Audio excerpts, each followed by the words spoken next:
हमारे नबी पर वही की शुरुआत सच्चे ख्वाबों से हुई। आप जो भी ख्वाब में देखते थे वह बिल्कुल सही साबित होता था। फिर आपको अकेले रहना अच्छा लगने लगा और आप गारे हिरा में कई कई दिन और रात अल्लाह पाक की इबादत करते रहते थे, लेकिन अभी आप पर वही नाजिल नहीं हुई थी। फिर जब तक आपका दिल घर आने के लिए नहीं करता या फिर खाने पीने का सामान खत्म नहीं हो जाता, आप घर नहीं आते थे। और जब खाने पीने का सामान खत्म हो जाता था तो आप अपनी अहलिया यानी अपनी बीवी खदीजा रजी अल्लाहु अन्हा के पास आते और कुछ खाने पीने का सामान लेकर फिर वहीं गारे हिरा में चले जाते थे। और फिर एक वक्त ऐसा भी आया जब अचानक जिब्रील अलैहिस्सलाम पहली बार वहीं लेकर आपके पास हाजिर हुए और कहने लगे कि ए मोहम्मद पढ़ो। आपने कहा कि मैं पढ़ा लिखा नहीं हूं। आप फरमाते हैं कि फरिश्ते ने मुझको इतनी पकड़कर इतनी जोर से भींचा कि मेरी ताकत जवाब दे गई। फिर मुझे छोड़कर कहा कि पढ़ो। मैंने फिर वही जवाब दिया कि मैं पढ़ा लिखा नहीं हूं। उस फरिश्ते ने मुझको बहुत ही जोर से भींचा कि मुझको सख्त तकलीफ महसूस हुई। फिर उसने कहा कि पढ़ो। मैंने कहा कि मैं पढ़ा हुआ नहीं हूं। फरिश्ते ने तीसरी बार मुझको पकड़ा और तीसरी मर्तबा फिर मुझको भींचा।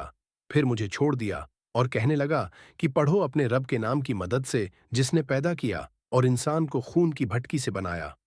पढ़ो और आपका रब बहुत ही मेहरबानियां करने वाला है। बस यही अल-अलग की पहली आयत थी जो जिब्रील अलैहिस्सलाम से सुनकर हमारे नबी गारे हिरा से वापस आए और आपका दिल उस अनोखे वाकये से कांप रहा था।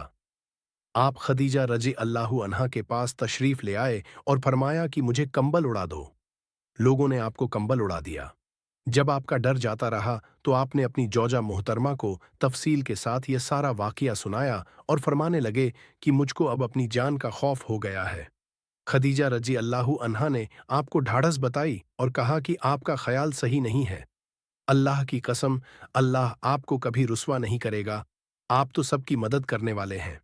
फिर और ज्यादा तसल्ली देने के लिए वह आपको वर्का बिन नौफल के पास ले गईं, जो उनके चचा जाद भाई थे और जमाने ए जाहिलियत में नसरानी मजहब इख्तियार कर चुके थे। वह इंजील जो सिरियानी जबान में नाजिल हुई थी उसका तर्जुमा इब्रानी जबान में करते थे। वह बहुत बूढ़े हो गए थे, यहाँ तक कि उनकी आंख की रोशनी भी खत्म हो गई थी।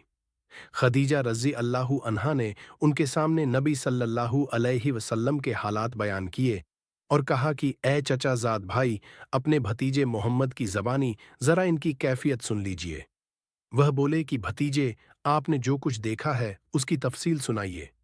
आपने शुरू से आखिर तक यह वाकया सुनाया, जिसे सुनकर वरकगा बेइख्तियार होकर बोल उठे कि यह तो वही फरिश्ता है जिसे अल्लाह ने मूसा अलैहिस्सलाम पर वही लेकर भेजा था। काश मैं आपकी इस नबुव्वत के शुरू होने पर जवान उम्र होता, तो काश मैं उस वक़्त तक जिंदा रहता जब आपकी कौम आपको इस शहर से निकाल देगी। अगर मुझे आपकी नबुव्वत का वह ज़माना मिल जाए तो मैं आपकी पूरी पूरी मदद करूंगा। मगर वरकहा कुछ दिनों बाद इंतकाल कर गए। फिर कुछ अरसे तक वहीं की आमद भी रुक गई। यह वही गार ए हिरा है जहां हमारे नबी सल्लल्लाहु अलैहि वसल्लम पर पहली बार वही नाजिल हुई थी।